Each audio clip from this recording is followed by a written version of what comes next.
안녕하세요. 설화산병원 노년내과 정의원이라고 합니다. 젊어서부터 근육량과 근력은 연금처럼 준비해야 된다라고 표현하시는 분들이 많이 있습니다. 노년기의 근육 건강은 앞으로 내가 어디에서 살아갈 수 있을지, 집에서 살 수 있을지, 요양원 또는 요양병원에서 살게 될지. 근데 제일 문제가 되는 건 뭐냐면 폐렴이 생기거나 또는 코로나19에 걸렸을 때 며칠 동안 침상에서 안정을 취하게 되시면 하루에 1%씩 근육량이 줄어들게 됩니다. 그러니까 한 열흘만 누워 계시면은 거의 10년치가 근육이 빠지는 거죠.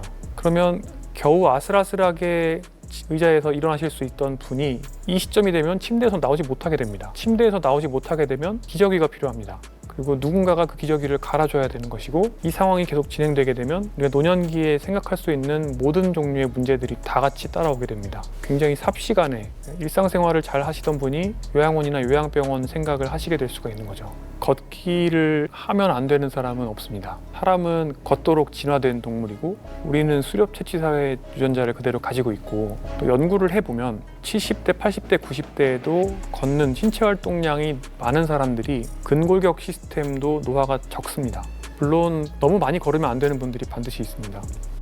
걷는 행위는 어떻게 보면 생존을 위한 필수 영양소라고 생각할 수가 있습니다.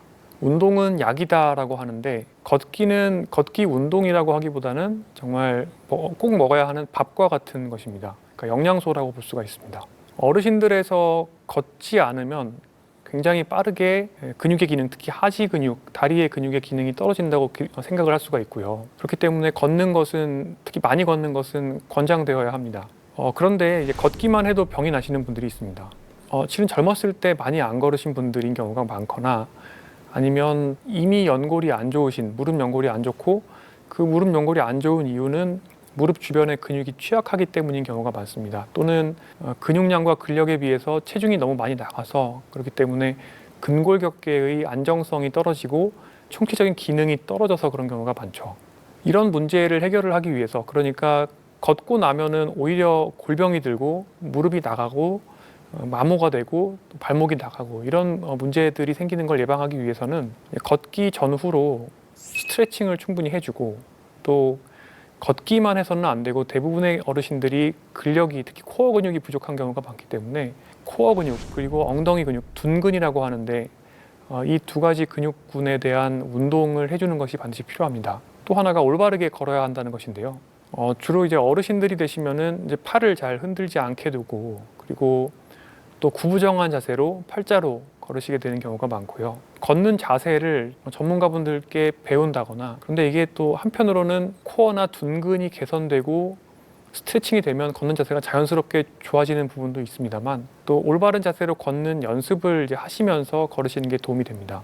실제로 저희 병원 앞에 있는 올림픽공원이나 이런 곳에서 걸으시는 모습들을 보면 상당히 오히려 무릎의 부하가 심해지거나 또는 허리에 부하를 주는 방식으로 걷는 분들이 많아요. 우선 목은 너무 과도하게 치켜 세우지 않고요. 시선은 정면을 보고, 그리고 어깨에는 힘을 빼고, 그리고 자연스럽게 팔을 벌리고 팔을 저으면서 억지로 11자를 만들려고 노력할 필요는 없습니다. 하지만 과도하게 팔자로 하는 것도 좋지 않고요. 너무 파워워킹을 하겠다고 큰 보폭을 만들 필요도 없습니다. 편하게 걸을 수 있는 보폭과 보행 속도로 걸으시는 게 좋습니다. 특히 허리도 억지로 펴기 위해서 노력하시는 분들이 많은데, 허리 자체, 그러니까 등에 힘을 준다기보다는 복근과 골반저 근육을 포함한 약간의 앞쪽에 힘을 살짝 주고 신경을 쓰시면서 걸으시면 안정적으로 전신의 균형을 만드실 수가 있습니다. 이 정도를 참고하셔서 걸으시면 아마 보다 더 근골격계나 여러 가지 몸에 고장을 만들지 않고 자연스럽게 걸으실 수가 있을 겁니다. 너무 많이 걸으면 안 되는 분들이 반드시 있습니다. 제가 제일 안타까운 경우는 굉장히 깡마르신 분들이죠. 굉장히 깡마르시고 특히 근육도 호리호리한데 더 빼빼해지고 말르시고 싶으셔서 정말 하루에 15,000보, 20,000보 걸으시면서 굉장히 소식하시고 이런 분들이에요. 노년기가 되었을 때 이렇게 에너지 부족 상태를 계속 만들게 되면 계속 근육이 빠지게 되고 나중에는 신체 기능이 결국 떨어지게 됩니다. 그래서 근감소증에 빠질 우려가 있는데, 실제로 근감소증이 생겨서 저희 진료실을 찾으시는 분들도 덜어 있습니다. 그렇기 때문에 중용이라는 게 가장 중요합니다.